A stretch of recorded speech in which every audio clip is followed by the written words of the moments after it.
नमस्कार बंधुगण, आपण केबे भाबिछंती कि काहींकि दुनियार एक धनी लोकंक पाखरे बाकी 99 लोकंक अपेक्षा अधिक संपत्ति अछि।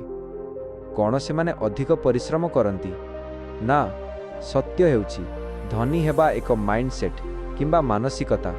आजिर एही भिडियो रे मु आपनकु धनी लोकंकर एमिति फटी गुप्त रहस्य कहिबी जहा शिक्षानुष्ठान रे पढ़ा जाय नाही किंबा साधारण लोकंकु जणा नाही।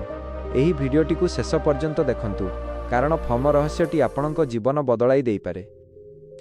एक धनी लोक माने टंका पाई काम करती नहीं, मनी वर्क्स फॉर देम। साधारणतः जड़े गरीब किंबा मध्यवित्त व्यक्ति निजर समय बिक्री करी टंका रोजगार करे।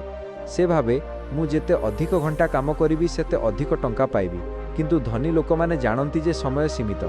धनी लोक माने प्रथमे एसेट्स संपत्ति तैयारी करती।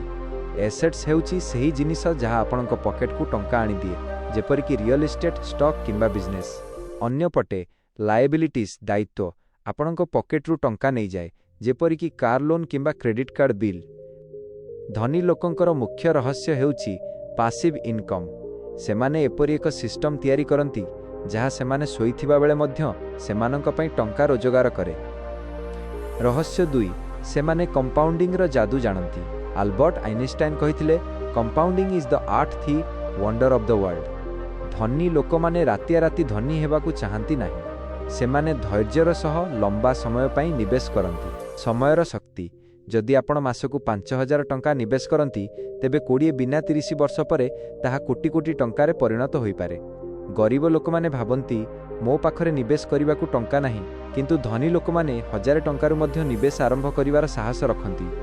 छोट पदक्षेप किपरि बड़ परिवर्तन आणे ताहा धनी माने भल भावे बुझंती। रहस्य 3 सेमाने फाइनेंशियल लिटरेसी को गुरुत्व दियंती।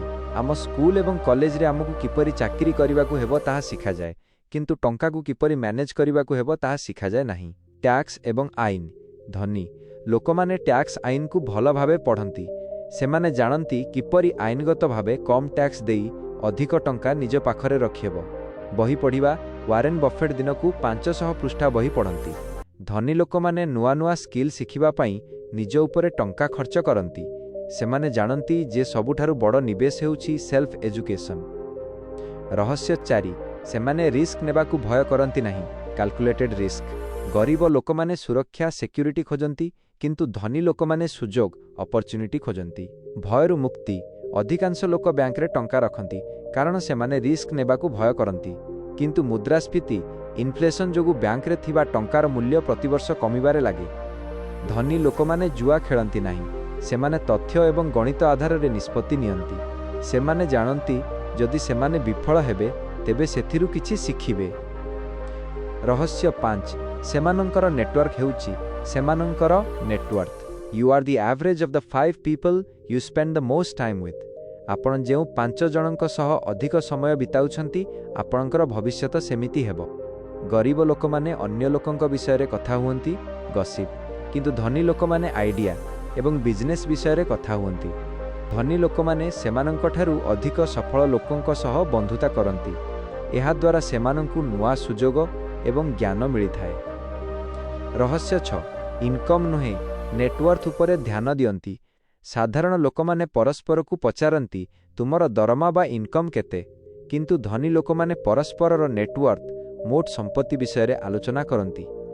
इनकम हेउची आपण प्रति मासरे केते पाउछंती, किंतु नेटवर्थ हेउची आपणक पाखरे थिबा एसेट्स रु लायबिलिटीज को बाद देला परे जहा बंचे। अनेक लोकंकर इनकम बहुत अधिक थाए, किंतु सेमानंकर खर्च एवं ऋण जोगु नेटवर्थ सुनबा माइनस थाए। धनी लोक माने निजर नेटवर्थ बढ़ाइबा पई टंका संचय करी ताकू इन्वेस्ट करंती। रहस्य 7 सेमाने प्रॉब्लम समाधान करी धनी हुअंती। गरीब लोक माने समस्या देखिले भय करंती किंबा परिस्थिति को दोष दियंती, किंतु धनी लोक माने समस्या भितरे बिजनेस अपॉर्चुनिटी व्यावसायिक सुजोग खोजंती। आपण दुनियार जेते बड़ समस्या समाधान करिवे आपण सेते अधिक धनी हेबे। जेफ बेजोस अमेजन जिनिस पहुंचाइबा समस्यार समाधान कले, इलन मस्क शक्ति एवं गमनागमन समस्यार समाधान करुछंती। टंका गोड़ाइले टंका मिले नहीं, सफलता एवं सेवा गोड़ाइले टंका आपणक पछरे आसीबो। रहस्य 8 लाइफस्टाइल इन्फ्लेशन को नियंत्रण करिबा। एहा एमिति एक जाल जेउथिरे 90 मध्यवित्त लोक फसी रहंती। ଯେତେବେଳେ ଜଣେ ସାଧାରଣ ଲୋକର ଦରମା 20,000ରୁ 50,000 ହୁଏ, ସେ ତୁରନ୍ତ ନିଜର ଖର୍ଚ୍ଚ ଏବଂ ରହିବା ଶୈଳୀ ବଢ଼ାଇ ଦିଏ। ଧନୀ ଲୋକମାନେ ନିଜର ଆୟ ବଢ଼ିଲେ ମଧ୍ୟ କିଛି ବର୍ଷ ପର୍ଯ୍ୟନ୍ତ ସାଧାରଣ ଭାବେ ଚଳନ୍ତି। ସେମାନେ ସେହି ବଢ଼ିଥିବା ଟଙ୍କାକୁ ଭୋଗବିଳାସରେ ନଷ୍ଟ ନ କରି ପୁନର୍ବାର ବିଜନେସରେ ଲଗାନ୍ତି। ଧନୀ ଲୋକମାନେ ଫେକ୍ ଶୋ ଅଫ୍ କରନ୍ତି ନାହିଁ। ମାର୍କ ଜୁକରବର୍ଗ କିମ୍ବା ବିଲ୍ ଗେଟ୍ସଙ୍କୁ ଦେଖନ୍ତୁ, ସେମାନେ ଅତି ସାଧାରଣ ପୋଷାକ ପିନ୍ଧନ୍ତି, କାରଣ ସେମାନଙ୍କୁ ପ୍ରମାଣ କରିବାକୁ ପଡ଼େ ନାହିଁ ଯେ ସେମାନେ ଧନୀ। ରହସ୍ୟ 9, ସେମାନେ ସ୍ପେଶିଆଲାଇଜ୍ଡ ନଲେଜ ଉପରେ କାମ କରନ୍ତି। ସ୍କୁଲ ଏବଂ କଲେଜ ଆମକୁ ସାଧାରଣ ଜ୍ଞାନ, ଜେନେରାଲ ନଲେଜ ଦିଏ, ଯାହା ଚାକିରି ପାଇଁ ଠିକ୍, କିନ୍ତୁ ଅମାପ ଧନ ସମ୍ପତ୍ତି ପାଇଁ ସ୍ପେଶିଆଲାଇଜ୍ଡ ନଲେଜ ବା ବିଶେଷ ଜ୍ଞାନ ଦରକାର। ଧନୀ ଲୋକମାନେ କୌଣସି ଗୋଟିଏ କ୍ଷେତ୍ରରେ, ଯେପରିକି ସେଲ୍ସ, ମାର୍କେଟିଂ, ରିଅଲ ଇଷ୍ଟେଟ୍ କିମ୍ବା ଟେକ୍ନୋଲୋଜି ମାହିର ହୁଅନ୍ତି।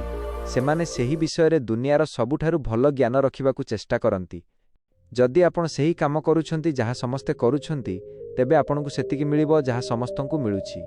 ଅଲଗା ହେବାକୁ ହେଲେ ଅଲଗା ଶିଖିବାକୁ ପଡ଼ିବ। ବନ୍ଧୁଗଣ, ଆପଣ କେବେ ଲକ୍ଷ୍ୟ କରିଛନ୍ତି କି ଧନୀ ଲୋକମାନେ ନିଜ ପିଲାମାନଙ୍କୁ କେଉଁ ଶିକ୍ଷା ଦିଅନ୍ତି? ସେମାନେ କେବେ କୁହନ୍ତି ନାହିଁ, ଭଲ ପଢ଼ି ଏକ ଭଲ ଚାକିରି କର, ବରଂ ସେମାନେ କୁହନ୍ତି, ଏମିତି ଏକ ବ୍ୟବସାୟ ତିଆରି କର ଯେଉଁଠି ହଜାର ହଜାର ଲୋକ ଚାକିରି କରିବେ। ରହସ୍ୟ 10, ଓପିଏମ୍ର ପ୍ରୟୋଗ, ଅଦର ପିପୁଲ୍ସ ମନି। ଧନୀ ଲୋକମାନେ କେବଳ ନିଜ ଟଙ୍କାରେ ଧନୀ ହୁଅନ୍ତି ନାହିଁ, ସେମାନେ ଜାଣନ୍ତି କିପରି ଅନ୍ୟର ଟଙ୍କା ବ୍ୟବହାର କରି ନିଜ ପାଇଁ ସମ୍ପତ୍ତି ତିଆରି କରାଯାଏ। ଏହାକୁ ଲେଭରେଜ କୁହାଯାଏ। ଗରିବ ଲୋକମାନେ କେବଳ ନିଜ ପାଖରେ ଥିବା ସୀମିତ ଟଙ୍କାରେ ଚଳନ୍ତି, କିନ୍ତୁ ଧନୀ ଲୋକମାନେ ବ୍ୟାଙ୍କ କିମ୍ବା ଇନଭେଷ୍ଟରଙ୍କଠାରୁ ଟଙ୍କା ନେଇ ଏପରି ବ୍ୟବସାୟରେ ଲଗାନ୍ତି ଯେଉଁଠୁ ଆସୁଥିବା ଲାଭ ଋଣର ସୁଧଠାରୁ ବହୁତ ଅଧିକ। ଉଦାହରଣ, ଧରନ୍ତୁ ଆପଣ ଏକ ଘର କିଣିବାକୁ ଚାହୁଁଛନ୍ତି ଯାହାର ମୂଲ୍ୟ 10 ଲକ୍ଷ। ଆପଣ ନିଜ ପକେଟରୁ 2 ଲକ୍ଷ ଦେଲେ ଏବଂ ବ୍ୟାଙ୍କରୁ 8 ଲକ୍ଷ ଋଣ ନେଲେ। ଯଦି ସେହି ଘରର ମୂଲ୍ୟ 12 ଲକ୍ଷ ହୋଇଯାଏ, ତେବେ ଆପଣ ପ୍ରକୃତରେ ନିଜର 2 ଲକ୍ଷ ଟଙ୍କା ଉପରେ 100 ଲାଭ 2 ଲକ୍ଷ ପାଇଲେ। ଏହା ହିଁ ହେଉଛି ଓପିଏମ୍ର ଶକ୍ତି। ଧନୀ ଲୋକମାନେ ଭଲ ଋଣ, ଗୁଡ୍ ଡେଟ୍ ନେଇ ସମ୍ପତ୍ତି ବଢ଼ାନ୍ତି, ଯେତେବେଳେ କି ଗରିବ ଲୋକମାନେ ଖରାପ ଋଣ, ବ୍ୟାଡ୍ ଡେଟ୍ ନେଇ ଦେଖାଶିଖା କରନ୍ତି। ରହସ୍ୟ 11, ଡେଲିଗେସନ୍ ଏବଂ ସିଷ୍ଟମର ରହସ୍ୟ, ବାଇଂ ଦ ବ୍ରେନ୍ସ।